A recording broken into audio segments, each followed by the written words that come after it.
जो वर्ष है 116 उसमें बता रहे हैं, ऋषिया ऊचु त्वया खलु पुराणानि स इतिहासानि चानघा आख्यातानि अपि अधीतानि धर्मशास्त्रानि यानी उता।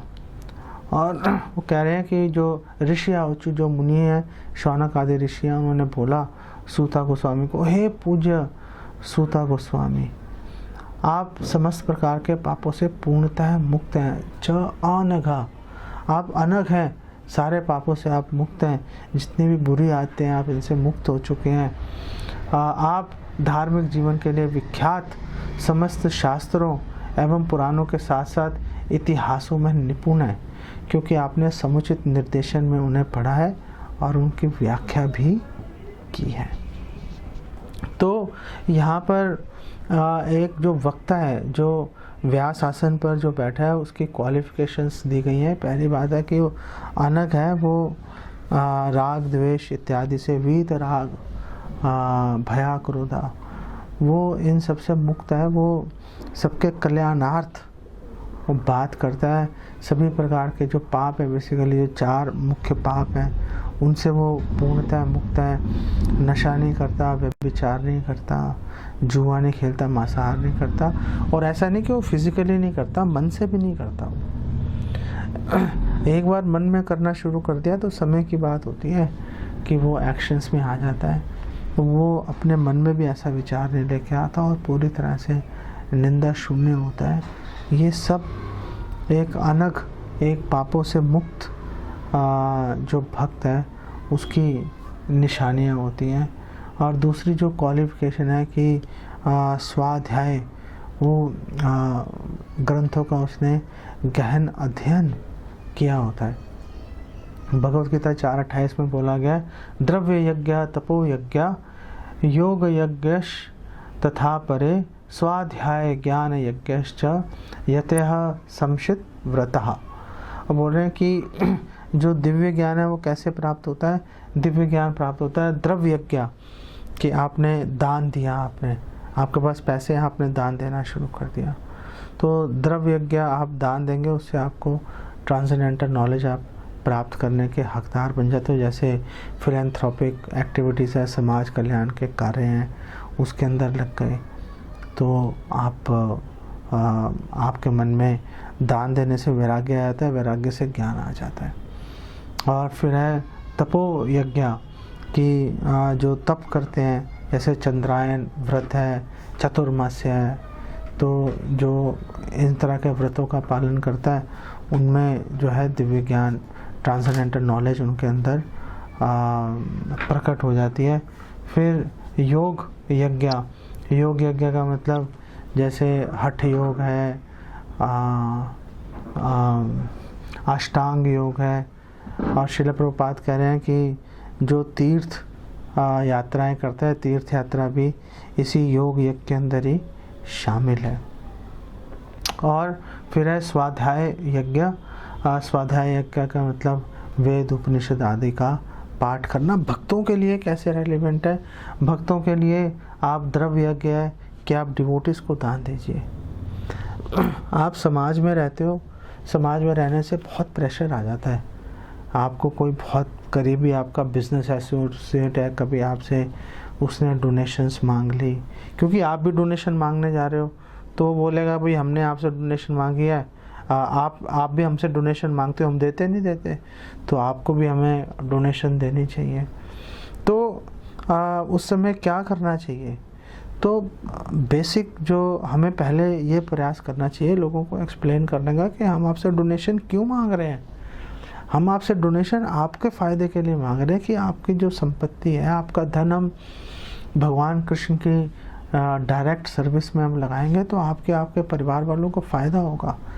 देहात्म स्तर पर हम जो भी कार्य करेंगे उससे जो भी हमें फ़ायदा होगा, ऐसा नहीं है कि उसका फ़ायदा नहीं है, जो भी फ़ायदा होगा टेम्परेरी होगा वो, और टेम्परेरी भी होगा और वो आगे जाके दुखों का कारण भी बन जाएगा, इसलिए हम इसको प्रमोट नहीं करते। तो एक्सप्लेन करने की कोशिश करनी चाहिए। ऐसे नहीं कि आप मोरालिटी में फंस के आप बाध्य हो जाओ आप डोनेशन देने के लिए। और ये भी सोचना चाहिए कि जो आपका जो एटलीस्ट जो डिवोटीज है कि आपके पास जो द्रव्य अगर है, तो अगर आपके पास धन संपत्ति है तो आपकी संपत्ति नहीं है, वो विष्णु और वैष्णव की संपत्ति है, और उनकी आज्ञा से आप उसको यूटिलाइज कर सकते हो। ऐसे नहीं कि आप स्वामित्व की भावना में आके अंधाधुंध उसको खर्चना शुरू कर दो अपना यश बढ़ाने के लिए या एक कंफर्ट जोन में रहने के लिए। वो अच्छी बात नहीं है। तो एक भक्त के लिए महत्वपूर्ण है कि वो केवल कृष्ण भावना भावित कार्यों के निमित्त जो है उसको दान देना चाहिए। और जहाँ पे तप है तो एक जो भक्त है वो 4 नियमों का पालन करता है, वो चतुर्मास रखता है भगवान कृष्ण को संतुष्ट करने के लिए। यद करोषि यद जुहोषि यद अशनाशी, जो भी कार्य करेगा वो यद तपस्या कौन्तेय तद कुरुषु मतर्पणा, जो भी कार्य करेगा, जो भी तपस्या करेगा भगवान कृष्ण की प्रसन्नता के लिए करेगा, उनको अर्पित कर देगा, वो उनके निमित्त वो कार्य करता है। इसी तरह से जो योग है, जो भक्त है, भक्त हर एक्टिविटी उसकी क्योंकि भगवान से कनेक्टेड होती है, इसलिए ऑटोमेटिकली भक्ति योग का पालन करता है और top most transcendental Divya platform पे स्थित हो जाता है। वो स्वाध्याय यहाँ पर है कि जो वैष्णव ग्रंथ हैं जैसे भगवद गीता, भागवतम, चैतन्य चरितामृता, और जिन ग्रंथों को ऊपर भी वैष्णव आचार्यों ने पूर्ववर्ती आचार्यों ने टीकाएँ दी हैं, उन ग्रंथों को आप बेखटके पढ़ सकते हो। तो एटलीस्ट जो इस्कॉन के डिवोटीज हैं वो भी पढ़ सकते हैं। श्रील विश्वनाथ चक्रवर्ती ठाकुर को बलदेव विद्याभूषण, भक्ति सिद्धांता सरस्वती, भक्ति विनोद ठाकुर, लेकिन पहले उनको अच्छे से श्रील प्रभुपाद की पुस्तकों को पढ़ के उनका ऋण चुकाना चाहिए। तो ये बात बनती है। तो एक भक्तों के लिए इस तरह से इस श्लोक को देखा जा सकता है, और ऐसा करने से बेसिकली दिव्य ज्ञान प्राप्त हो जाता है। स्वाध्याय, और वो क्वालिफाई कर रहे हैं इस श्लोक में भागवतम 1:1-6 में कि आपने अध्ययन किया है एक उचित मार्गदर्शन के अंदर, एक गुरु के संरक्षण में रह के आपने शास्त्रों का अध्ययन किया है।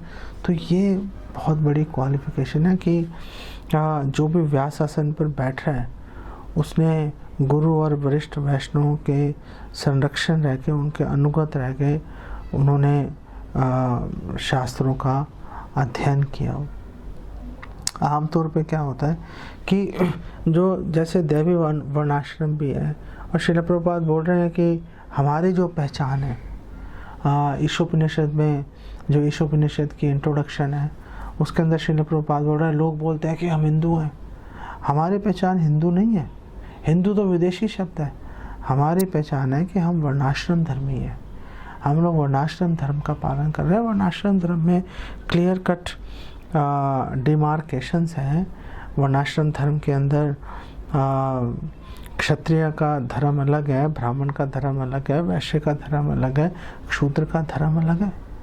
लेकिन आमतौर पे क्या होता है, स्पेशली जो ब्राह्मणोचित गुणों का अनुशीलन कर रहा है उसको क्षत्रिय धर्म से दूर रहना चाहिए, ताकि वो इंडिपेंडेंट निर्विकार निरपेक्ष भाव से वो प्रीचिंग कर सके। लेकिन संस्था के अंदर क्या होता है, अधिकतर मैंने ये देखा है कि लोग क्षत्रिय और ब्राह्मण के गुणों को कंबाइन कर देते हैं आपस में। जो जिसके पास मैनेजमेंट की रिस्पॉन्सिबिलिटी होती है, मैक्सिमम लेक्चर्स वही देगा, हालांकि उसके पास टाइम भी नहीं होता लेक्चर देने का, लेकिन क्योंकि उसके पास अपॉर्चुनिटी होती है अपने पद के चलते, तो वो उस अपॉर्चुनिटी का आमतौर पर मिसयूज़ करता है। और प्रॉपर रीडिंग नहीं होने पर भी, क्योंकि उसको कोई रोकने वाला है नहीं, वो उठा के व्यास आसन पर बैठकर वो लेक्चर देता है। और मैंने कई लेक्चर सुने हैं, वो श्लोक बोलने की हद तक श्लोक से कनेक्शन रहता है, श्लोक ख़त्म होते ही वो किसी और दुनिया की उड़ान में चले जाते हैं और लास्ट में बोलेंगे तो इसलिए, और फिर उस श्लोक पे ले आते हैं ना भाई बीच में। वो 40 मिनट कहाँ चले गए, वो 40 मिनट का क्या हुआ, उसकी कोई गिनती नहीं रहती। सो अच्छा यही रहता है कि श्रील प्रभुपाद ने शुरू में मैनेजमेंट की जब श्रील प्रभुपाद एस्टैब्लिश कर रहे थे, लेकिन जैसे जैसे लोग जुड़ते चले गए श्रील प्रभुपाद ने डेलीगेशन किया बहुत ही तेज़ी के साथ में श्रील प्रभुपाद ने, और मैनेजमेंट की रिस्पॉन्सिबिलिटी दूसरों को सौंप के श्रील प्रभुपाद पूरी तरह से फोकस्ड हो गए थे ग्रंथों के अनुवाद के अंदर और प्रीचिंग एक्टिविटीज़ में। श्रील प्रभुपाद ने बोला मैं मैनेजमेंट एक्टिविटीज़ में पार्टिसिपेट नहीं करना चाहता। तो यही अच्छा यही होगा कि जो मैनेजमेंट के रिस्पॉन्सिबिलिटीज़ ले रहे हैं वो जो ब्राह्मणोचित गुणों का अनुशीलन कर रहे हैं उनको वो आगे लेकर आएँ, उनको सुविधा प्रदान करें, वो सुविधा खुद हड़पने की कोशिश ना करें, वर्णाश्रम धर्म को पूरा उसका कचूमर बनाने की हमें कोशिश नहीं करनी चाहिए। और अगर आप ब्राह्मणोचित गुणों का अनुशीलन अगर आप प्रीच करना चाहते हो तो वेल मैनेजमेंट में नहीं घुस के आप प्रीचिंग करो, वो बहुत अच्छा है। प्रीचिंग सबको करना ही चाहिए। जिसको मैनेजमेंट के अंदर रुचि है, जो जिसके पास में वो गुण है मैनेजमेंट के, क्षत्रिय भाव के लोग होते हैं, हर तरह के व्यक्ति हैं, तो उसमें कोई परेशानी वाली बात नहीं है। ऐसा नहीं है कि क्षत्रिय नीचा है ब्राह्मण ऊंचा है या क्षत्रिय ऊंचा है ब्राह्मण नीचा है। सबका अपना अपना रिस्पेक्टेबल स्थान है सोसाइटी के अंदर, उसके अकॉर्डिंगली जितने भी भक्त हैं उनको वैसा आचरण करना चाहिए। तो अगर हम दैवी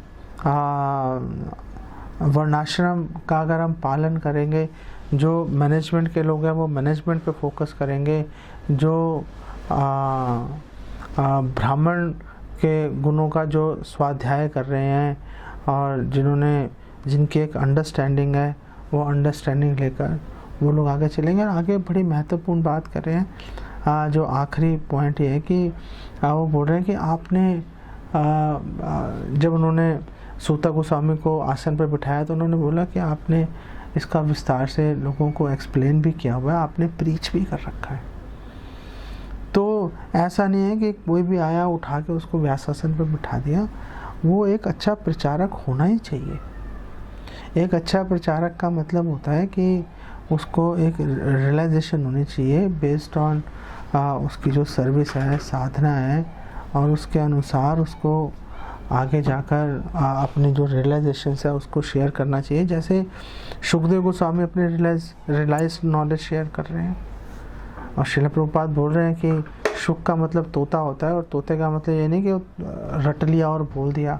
उन्होंने अपने रियलाइजेशंस भी शेयर किए हैं भागवतम के अंदर। ऐसे ही एक जो प्रचारक है जो व्यासासन पर बैठा है वो एक अच्छा प्रचारक होना चाहिए, और उसने लोगों से इंटरेक्शन उसका होना चाहिए, लोगों को गाइडेंस उसने देनी चाहिए, उसके पास एक एक्सपीरियंस अनुभव होगा।